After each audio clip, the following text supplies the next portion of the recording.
दोस्तों, अप्रैल 1945 की बात है। द्वितीय विश्व युद्ध अपने अंतिम चरण पर था। जर्मनी का बर्लिन शहर, जो एक समय हिटलर के नाजी शासक का गौरवशाली केंद्र था, लेकिन अब यह शहर बर्बरता और तबाही का प्रतीक बन चुका था। इतिहास में इस समय को केवल एक युद्ध के अंत के रूप में याद नहीं किया जाता, बल्कि मानवता की सबसे काली रातों में से एक के रूप में याद किया जाता है। सोवियत संघ की रेड आर्मी ने 21 अप्रैल 1945 को बर्लिन की घेरा बंदी शुरू की। रेड आर्मी में करीब 25 लाख सैनिक थे और जर्मनी की नाजी सेना में करीब 1 लाख सैनिक। दरअसल जोसेफ स्टालिन चाहते थे कि इससे पहले कि बर्लिन शहर पर मित्र देशों की सेना कब्जा करे, उसे पहले ही रेड आर्मी बर्लिन पर कब्जा कर ले, और इसीलिए स्टालिन ने अपने दो कमांडरों के बीच में बर्लिन शहर को बांट दिया, मार्शल जुक और मार्शल कन्वर्टर दिया, कि आप में से जो भी पहले बर्लिन शहर पर कब्जा करेगा वही होगा असली विजेता। अब दोस्तों, आपको यह बात हैरान कर देगी, जब ये दोनों ही कमांडर अपनी अपनी सेनाओं के साथ बर्लिन पर कब्जा करने के लिए आगे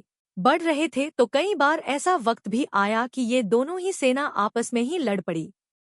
यह तो सिर्फ दोनों सेनाओं की जिद थी, लेकिन इधर बर्लिन वासी अपने शहर को नरक होते हुए देख रहे थे। इतिहासकार एंटोनी बीवर लिखते हैं कि रेड आर्मी को बर्लिन वासी मुक्तिदाता समझ रहे थे, लेकिन वही लोग इन लोगों के लिए राक्षस बन गए थे। जब रेड आर्मी बर्लिन में आगे बढ़ रही थी तो बर्लिन वासी सेना के सामने सरेंडर कर रहे थे, लेकिन उनकी मासूमियत साफ बता रही थी कि रेड आर्मी का अब कहर उनके ऊपर रहने वाला है। दोस्तों, 21 अप्रैल को शुरू हुई यह लड़ाई करीब 2 मई तक चली, और इसी बीच 30 अप्रैल को हिटलर भी बर्लिन शहर के नीचे बने एक बंकर में आत्महत्या कर लेता है। वैसे हिटलर के साथ नाजी सेना के करीब 3,800 से ज्यादा लोग आत्महत्या करते हैं।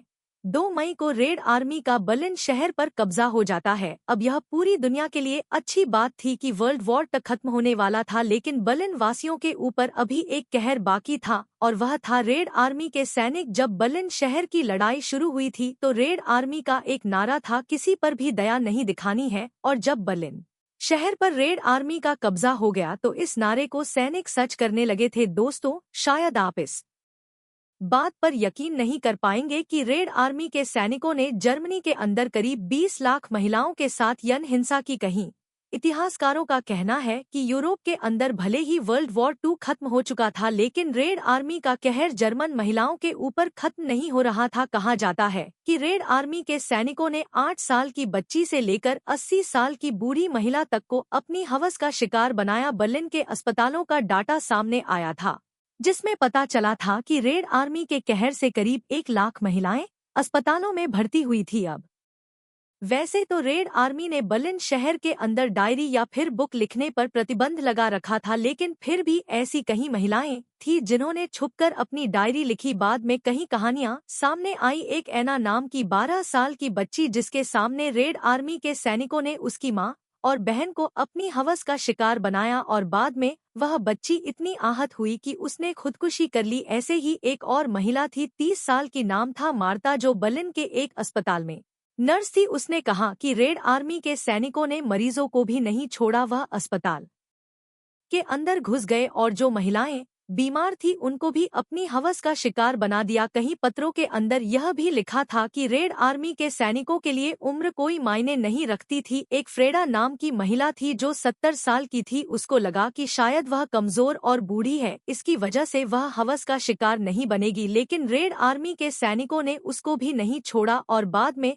उस महिला ने एक पत्र में लिखा कि उन्हें उम्र से कोई फर्क नहीं पड़ता था, हम सभी उनके लिए सिर्फ शिकार थे। अब वैसे तो कई लोग यह कहते हैं कि रेड आर्मी के सैनिक नाजियों से बदला लेने के लिए उन महिलाओं के साथ ऐसा कर रहे थे, क्योंकि नाजियों ने भी कई महिलाओं के साथ ऐसा किया था। लेकिन इस बीच कई ऐसी यहूदी महिलाएं भी थी जो रेड आर्मी के सैनिकों के हवस का शिकार बनी। एक अरीना नाम की यहूदी महिला अपने पत्र में लिखती है कि उसने 2 बार मौत का सामना किया, पहले तो नाजियों के कारण और दूसरा उन लोगों के कारण जिन्हें वह मुक्तिदाता समझती थी, यानी कि रेड आर्मी के कारण। अब दोस्तों, इसमें सिर्फ रेड आर्मी ही शामिल नहीं थी, बल्कि मित्र देशों के कई सैनिकों ने जर्मन महिलाओं को अपनी हवस का शिकार बनाया था। इस महिला का नाम है एमी ड्रूप, जो 1944 में 19 साल की थी। इस घटना को एमी ने करीब 80 सालों तक अपने दिल में छुपाए रखा, सिर्फ इस डर से कि कोई इस पर विश्वास नहीं करेगा। एमी कहती है कि हमारा परिवार ब्रिटनी के एक छोटे से गांव मंटर्स में रहता था। 1944 में नाजी कमजोर पड़ रहे थे और हमरे गांव में मित्र देशों की सेना आ रही थी। एमी के मुताबिक सभी लोग मित्र देशों की सेनाओं को मुक्तिदाताओं के रूप में देखती थी और जब मित्र देशों की सेना हमारे गांव में पहुंची तो हम बहुत खुश हुए, लेकिन फिर हमारी खुशी गायब हो गई, क्योंकि 10 अगस्त की शाम को 2 अमेरिकी सैनिक, जिन्हें अक्सर जीआई कहा जाता था, वह हमारे घर पर आए। एमी ने कहा कि दोनों अमेरिकी सैनिक मेरे पिता की तरफ एक गोली चलाते हैं और वह गोली मेरे पिता की टोपी पर लगती है और उसके बाद वह दोनों सैनिक मेरे पास धमकी भरे अंदाज में आते हैं। उस समय एमी के पास उसकी माँ खड़ी थी और अपनी बेटी को बचाने के लिए एमी की माँ अपने आप को उन दोनों सैनिकों के हवाले कर देती है। एमी कहती है कि मेरा पूरा परिवार मेरी माँ को देख रहा था। वह दोनों सैनिक मेरी माँ को खेत में ले गए और बारी बारी से उसके साथ यौन संबंध बनाए। एमी अपनी बात बताती हुई रोने लगती है और कहती है कि वह मेरे जीवन का सबसे कष्टदायक समय था। मुझे अंदाजा नहीं था कि मेरी माँ वापस आ पाएगी या नहीं, या फिर वह लोग उसे गोली मार देंगे। दोस्तों, यह जर्मनी का वह समय था जब लोग इतने बेबस थे कि वह अपनों को ही अपने सामने लूटते हुए देख रहे थे। एमी कहती है कि मेरी माँ वापस नहीं आ पाई। मेरी माँ ने मेरी रक्षा के लिए खुद का बलिदान दे दिया। कहीं इतिहासकार कहते हैं कि वर्ल्ड वॉर यूरोप में जब खत्म हुआ तो मित्र देशों के सेनाओं ने लाखों महिलाओं के साथ यौन हिंसा की। इन मित्र देशों के अंदर कुछ कमांडर तो ऐसे थे जो अपने सैनिकों के अंदर जोश भरने के लिए यह वादा करते थे कि यदि तुम लोगों ने इस शहर पर कब्जा कर लिया तो वहां पर तुम्हें बहुत सारी महिलाएं मिलेगी। यानी आप इस बात से अंदाजा लगा सकते हैं कि यहाँ पर कसूर सैनिकों का नहीं बल्कि उनके कमांडरों का था। वह खुद सैनिकों को ऐसा करने के लिए कह रहे थे। कहीं इतिहासकार कहते हैं कि जब जर्मनी से मित्र देशों की सेना वापस लौटी तो करीब 4 लाख ऐसे बच्चे पैदा हुए जिनके पिता का कोई पता नहीं था और इन 4 लाख में से 3 लाख बच्चे सिर्फ रेड आर्मी के सैनिकों के थे। 2001 में एक महिला का नाम सामने आता है, मार्ट हीलर्स। जब बर्लिन पर रेड आर्मी का कब्जा हो गया था तो यह महिला वहीं पर रहती थी और वहीं रहते हुए उसने एक डायरी लिखी, नाम था ए वुमन ए बर्लिन। यह महिला अपनी डायरी में लिखती है कि 10 भेड़ियों का शिकार होने से अच्छा है कि मैं किसी एक ताकतवर भेड़िए को चुन लूं। इस महिला ने यह बात रेड आर्मी के लिए कही थी। माटा कहती है कि शुरू में कई रेड आर्मी के सैनिकों ने मुझे अपना हवस का शिकार बनाया, लेकिन बाद में मैं समझ गई कि यदि इन भेड़ियों से बचना है तो मुझे किसी एक ताकतवर आदमी का साथी बनना होगा। उसके बाद माटा कहती है कि मैं रेड आर्मी के एक कमांडर के साथ संबंध बनाती हूँ,